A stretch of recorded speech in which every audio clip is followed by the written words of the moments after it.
पूछना चाहता हूं कि जब ये भारतीय जनता पार्टी के लोग फ्लाइंग किस करते हैं और अमित शाह का बेटा यूं यूं करता है, उस पर इनकी नजर नहीं जाती है। साथियों, एक बात बता दूं आप पत्रकार साथियों, अब वो दिन आ गया है कि ये जनता भी इनको बजाने जा रही है। और ये जो भारतीय गांधी को तो जो सदन में चुम्मा कह रहे हैं, चुम्मा चाटी कर रहे हैं सदन में, तो वो कैसे पीएम बन पाएंगे? अरे भाई, जिन्होंने इस मुद्दा को उठाया कि वो फ्लाइंग किस कर रहे हैं, वो जब विदेश जाया करती थी और डांस करती थी, तो उसको नहीं जनता जानती है क्या? जनता उसको भी देखी है। नमस्कार दोस्तों, जनसवाद न्यूज में आपका स्वागत है। दिन भर की फटाफट बड़ी खबरें निकल के आ रही। बिग ब्रेकिंग पहली बड़ी खबर नूह से निकल के आ रही है। किसानों ने खुली चुनौती दे दी है बजरंग दल और खासकर आरएसएस कार्यकर्ताओं को। कहा, हम मुस्लिम भाइयों के साथ हैं, जिसकी मां ने दूध पिलाया हाथ लगा कर दिखाएं। बताएंगे इसके बारे में। वहीं एक और बड़ी खबर निकल के आ रही है। नूह में एक बार फिर से निकाली जाएगी ब्रज मंडल की यात्रा। एक बार फिर बीएचपी और खासकर देखा जाए बजरंग दल ने तारीख तय कर ली है। बताएंगे कब निकल रही है। एक और बड़ी खबर निकल के आ रही है। एक बार फिर देखा जाए संसद में ओवैसी ने सरकार पर उठाए हैं बड़े सवाल। कहा, पसमानदा मुसलमानों से कौन सी मोहब्बत है, एक भी मंत्री नहीं बैठे हैं सदन में। बताएंगे इसके बारे में। वहीं एक और बड़ी खबर निकल के आ रही है। ज्ञान वापी सर्वे को लेकर बड़ी अपडेट निकल के आ रही है। मुस्लिम पक्ष ने क्या कुछ मांग की है वाराणसी कोर्ट से, बताएंगे इसके बारे में। वहीं इसी के साथ एक और बड़ी खबर निकल के आ रही है। सीमा हैदर के पति आ रहे हैं भारत। आपको बताया चले कराची टू नोएडा प्रोड्यूसर ने खुद की है कॉल, जानेंगे इसके बारे में। सारी खबरें जानने वाले हैं करके विस्तार से, लेकिन उससे पहले आपसे एक छोटा सा निवेदन, अगर आप हमारे चैनल बने हैं तो चैनल सब्सक्राइब बेल आइकन जरूर दबाएगा। देश दुनिया की फटाफट बड़ी अपडेट पाने के। दरअसल पहली बड़ी खबर निकल के आ रही नूह से बड़ी खबर है, जहां पर किसानों ने बीएचपी और बजरंग दल को खुला चैलेंज कर दिया है। खास तौर पर जब यह खबर निकल के आई कि एक बार फिर से यात्रा निकलने जा रही है, तो ऐसे में किसानों ने खुला चैलेंज दिया है कि हम मुस्लिमों के साथ हैं, किसी की मां ने दूध पिलाया तो हाथ लगाकर दिखाए इस बार। जी हां, आप सही सुन रहे हैं। 30 खाप पंचायत संगठनों की महापंचायत रही, जिसमें मोनू मानेसर और बिट्टू बजरंगी की क्या डिमांड को लेकर एक बार फिर मुस्लिमों के समर्थन में किसान आ गए हैं। जी हां, वही किसान है जो खास तौर पर जब हिंसा भड़की थी 5 और 4 अगस्त के बीच, जब खूब हिंसा थी, तब भी किसान ही मुस्लिम लोगों के साथ खड़े हुए थे। वही देखा जाए, आपको बताया चले कि किसान नेता सुरेश कौथ ने एक बार फिर बजरंग दल से जुड़े लोगों को चेतावनी देते हुए कहा है, ये खड़े हैं मुसलमान, किसी की मां ने दूध पिलाया तो हाथ लगाकर दिखाओ। किसान संगठनों की ओर से हिसार के बांस गांव में किसान सम्मेलन का आयोजन किया गया था। सम्मेलन में किसानी मुद्दों के साथ साथ मुख्य तौर पर नूह दंगों के खिलाफ भी किसानों ने बड़ी संख्या में एकजुट हुए थे। सम्मेलन में किसान संगठनों ने नूह हिंसा के खिलाफ निंदक प्रस्ताव भी पास कर लिया है। साथ ही हिंदू संगठन एवं बजरंग दल द्वारा हरियाणा के अलग अलग शहरों में मुस्लिमों के खिलाफ निकाली गई भड़काऊ रैलियों की भी निंदा की है। किसान नेता सुरेश कौथ ने मंच संगठनों से सभी को एक फैसला पढ़कर सुनाया, जिसमें उन्होंने बताया कि वो किसान अब किसी और के साथ नहीं बल्कि मुस्लिम पक्ष के साथ हैं। और ये हिसार में हुआ था, बांस गांव एक, वहीं पर यह संगठन बुलाया गया था, जिसमें लगभग 30 खाप पंचायत एकजुट हुए थे। और इस सम्मेलन में बड़ी बात निकल के आ रही है कि नूह में जो हिंसा भड़की, इसके बाद बीएचपी और बजरंग दल के खिलाफ हो चुके हैं किसान संगठन वाले, और एकजुट होकर अब आरएसएस के खिलाफ और बजरंग दल के खिलाफ खास तौर पर रैली भी निकाली जाएगी। अभी तो चेतावनी दी जा रही है, जिस तरह से एक बार फिर ब्रजमंडल यात्रा निकालने की प्लानिंग बनाई जा रही है। जहां दूसरी बड़ी खबर यही निकल के आ रही है कि एक बार फिर से नूह में जिस वजह से हिंसा भड़की थी, वही ब्रजमंडल की दूसरी यात्रा निकलने जा रही है। इसमें सबसे पहले बीएचपी यानी विश्व हिंदू परिषद का नाम सामने निकल के आ रहा है। फिर बजरंग दल ने भी इसकी तारीख तय कर ली है। आप बता रहे तारीख होने वाली है 28 अगस्त। हिंदू विश्व परिषद बजरंग दल ने गुरुवार को नूह में 28 अगस्त को एक बार फिर जलाभिषेक यात्रा शुरू करने की घोषणा की है। इस यात्रा में 31 जुलाई को हिंदू मुसलमानों के बीच हिंसा भड़की थी, और जिसके बाद आपने देखा था कि हिंसा लगातार थम नहीं रही थी। वहीं अब तक देखा जाए 800 ज्यादा घर जमींदोज भी कर दिए गए। लेकिन वहीं देखी जाए बड़ी बात यह रही कि सबसे 88 लोग घायल हुए थे।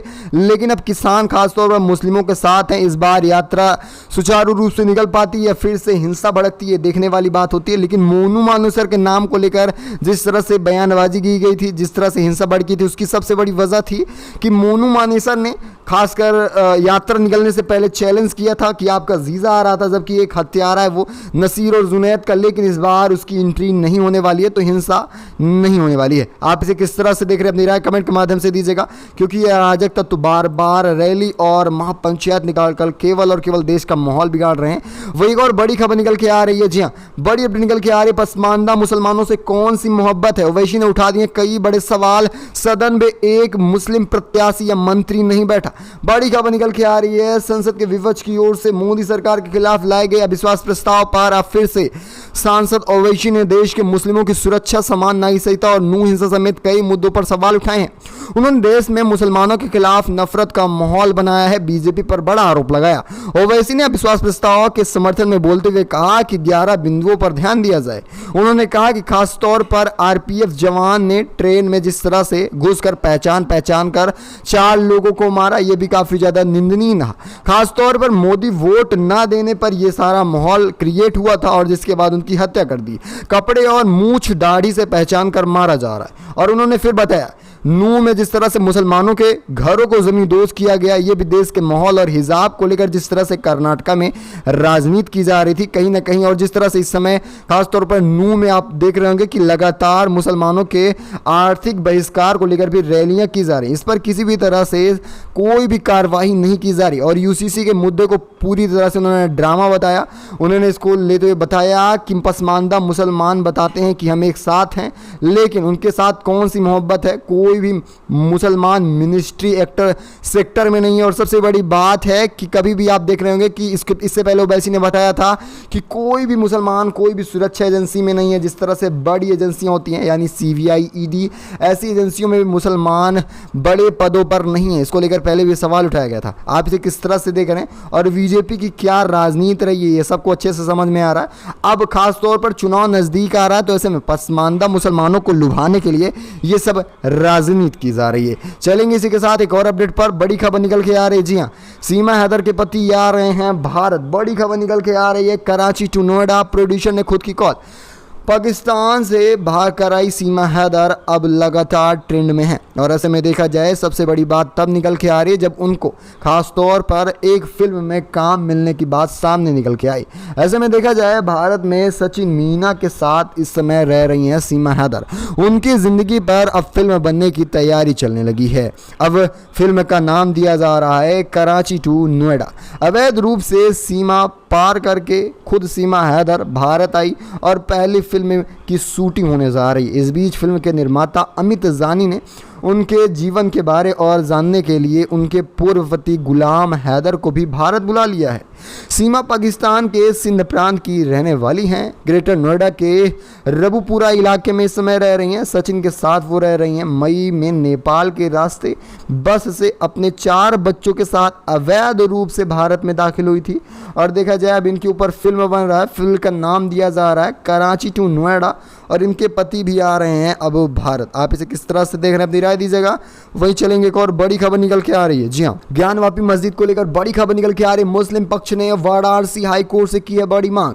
वाराणसी जिला अदालत ने मीडिया को ज्ञानवापी मस्जिद परिसर की जानकारी एसआई सर्वे का कवरेज करने से भी रोक दिया गया है। बड़ी खबर निकल के आ रही है। इससे पहले आप देख रहे होंगे कि मीडिया के जरिए तमाम बड़ी खबरें निकल के आ रही थी।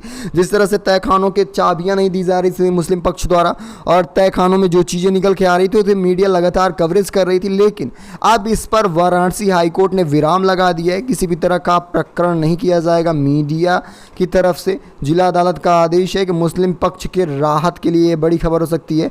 अजुमा इल्तिमा कमेटी ज्ञानवापी मस्जिद परिसर में एसआई सर्वे पर मीडिया कवरेज की रोक की पहले भी मांग की थी और बुधवार को मुस्लिम पक्ष ने प्रार्थना कर आदेश सुना दिया अदालत ने।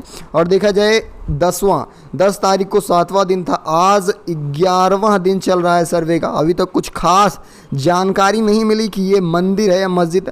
बहरहाल इसे अभी मस्जिद के रूप में देखा जा रहा है। लेकिन वहीं देखा जाए लगातार जिस तरह से दावा किया जा रहा है इसे मंदिर बनाने पे तुले हैं भाजपाई। आप इसे किस तरह से देख रहे हैं अपनी राय दीजिएगा। वहीं एक और बड़ी खबर निकल के आ रही नूह से बड़ी खबर है। आपको बताया चलें कि 12 दिन बाद नूह में कॉलेज और ट्रांसपोर्ट सिस्टम खुल गए हैं। बड़ी खबर निकल के आ रही है। आप देख रहे होंगे कि नूह में खासतौर पर 31 जुलाई को हिंसा भड़कती है, जिसके बाद पूरी तरह से माहौल पूरा मणिपुर से भी बदतर हो जाता है। और ऐसे में अब देखा जाए 12 दिनों बाद यानी आज शुक्रवार को कुछ खास तौर पर देखा जाए बस स्टैंड पर बसें चलती मिली और स्कूल भी खोले गए थे। देखा जाए 31 जुलाई को हिंसा भड़की, जैसा कि आपको पहले बताया गया। उसके बाद स्कूल, कॉलेज और अन्य शिक्षण संस्था को पूरी तरह से बंद कर दिया गया था। इतना ही नहीं, हरियाणा राज्य में परिवहन सेवा पर भी विराम लगाया गया था। नूह में प्रशासन ने मुस्लिम धर्म गुरुओं से अपील की है कि वे लोगों के घरों पर पूरी तरह से नमाज अदा करने के लिए प्रोत्साहित करें। किसी भी तरह से मस्जिद के अंदर अभी ना जाएं, क्योंकि माहौल अभी भी संवेदनशील बने हुए हैं। देखा जाए चप्पे चप्पे पर पुलिस बल तैनात है, क्योंकि दूसरी बार भी रैली निकालने की प्लानिंग बनाई जा रही है हिंदू परिषद और खासकर देखा जाए बजरंग दल की तरफ से। आप इसे किस तरह से देख रहे हैं अपनी राय कमेंट के माध्यम से दीजिएगा। वही चलेंगे, एक और बड़ी खबर निकल के आ रही है। जी हाँ, मणिपुर हिंसा को लेकर बड़ी खबर निकल के आ रही है। अपराधियों के साथ पुलिस की मिली भगत सामने निकल के आ रही है। अब सुप्रीम कोर्ट का बड़ा आदेश निकल के आ रहा है, खासतौर पर राज्य सरकार को लेकर और प्रशासनिक सेवा को लेकर। मणिपुर हिंसा मामले में सुप्रीम कोर्ट ने आदेश की कॉपी जारी कर दी है। अब देखा जाए मणिपुर के हालात पर सुप्रीम कोर्ट ने चिंता जताई। महिलाओं के खिलाफ अपराध पर सुप्रीम कोर्ट ने नाराजगी जाहिर करते हुए कहा कि कानून प्रवर्तक प्रकरण हिंसा को नियंत्रण करने में विफल रही है। सुप्रीम कोर्ट के आदेश में कई नई बातें सामने निकल के आ रही। उन्होंने कहा सुप्रीम कोर्ट ने मणिपुर में हिंसा के अपराधियों के साथ पुलिस की मिली भगत के आरोप की जांच करने का निर्देश दिया है। सुप्रीम कोर्ट ने कहा रैंक स्थिति पद की परवाह किए बिना अपराधियों के साथ मिली भगत की जा रही है। पुलिसों के खिलाफ भी सख्त से सख्त कार्रवाई होगी। आपको याद होगा इससे पहले डीजीपी का भी तलब किया गया था दत्त श्रे पांडिग्लीस को, जिनको भी आरोप की जांच को लेकर कड़ा निर्देश दिया गया है, क्योंकि इससे पहले जितने भी एफआईआर रहे थे, जो भी केसेस रहे थे, सब पेंडिंग में पड़े हुए थे। लेकिन सुप्रीम कोर्ट जब से एक्शन में आया है, थोड़ा अब देखा जाए मणिपुर के हालात सही हो रहे हैं, लेकिन हालात सही नहीं है ठीक से। सुप्रीम कोर्ट ने केंद्र और राज्य सरकार को इस जांच को पूरा करने के लिए आवश्यक सहायता प्रदान करने का भी आदेश दिया है, क्योंकि इससे पहले आप देख रहे होंगे कि मणिपुर से असम राइफल को हटाने की बात निकल के आ रही थी। तब खुद बीजेपी के नेता मंत्रियों ने 10-10 लेटर लिखे गए कि किसी भी तरह से इनके वहाँ से असम राइफल को ना हटाया जाए, नहीं तो हालात और भी बद से बदतर हो जाएंगे। जिसके बाद देखा जाए मणिपुर में असम राइफल अभी भी तैनात है और ऐसे में असम राइफल को नहीं हटाया गया है। आप इसे किस तरह से देख रहे हैं और बताइए, क्या मणिपुर से असम राइफल को हटाना चाहिए नहीं? अपनी राय दीजिएगा। वहीं एक और बड़ी खबर निकल के आ रही है, बड़ी अपडेट निकल के आ रही है। जी हाँ, कश्मीर का आर्टिकल 370 बिना मुद्दे के भारत में विलय किया जा रहा है। सुप्रीम कोर्ट का अहम आदेश सामने निकल के आ रहा है। सुप्रीम कोर्ट ने आर्टिकल 370 को लेकर गुरुवार को 5वें दिन, आपको बताया चलें कि अगस्त यानी कि देखा जाए 7 अगस्त से लगातार आर्टिकल 370 पर सुनवाई चल रही। गुरुवार को क्या कुछ हुआ देखिए। सीजीआई चंचूड़ की अध्यक्षता में फिर से 5 बेंचों की पीठ ने जम्मू कश्मीर का विलय पूर्ण रूप से कर दिया है। अब देखा जाए जल्द वहां पर चुनाव भी होने वाले हैं, क्योंकि इसको लेकर 12 अगस्त को सुनवाई होने जा रही है।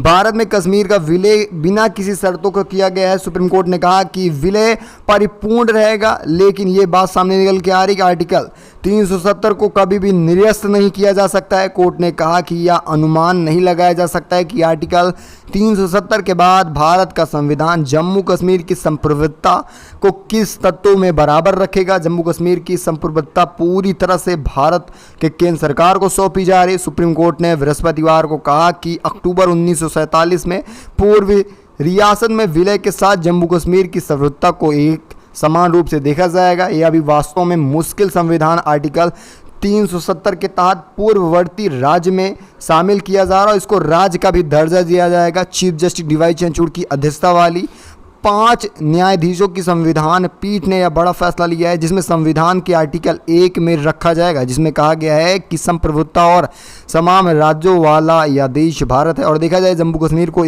जहां एक तरफ देखा जा रहा था कि जम्मू कश्मीर को केंद्र शासित प्रदेश का दर्जा दिया जा रहा था, वहीं अब जम्मू कश्मीर राज्य के रूप में देखा जाएगा। और सबसे बड़ी बात ये निकल के आ रही है कि अब जहां केंद्र शासित के रूप में लद्दाख रहने वाला है। आप इसे किस तरह से, वहीं आपको बताया चले कि इमाम मुफ्ती और उमर की याचिका को लेकर सुप्रीम कोर्ट 12 अगस्त को सुनवाई करने जा रही है, यानी कल इस पर बड़ी सुनवाई आ सकती है, जिसमें विधानसभा चुनाव को लेकर बात कही गई है।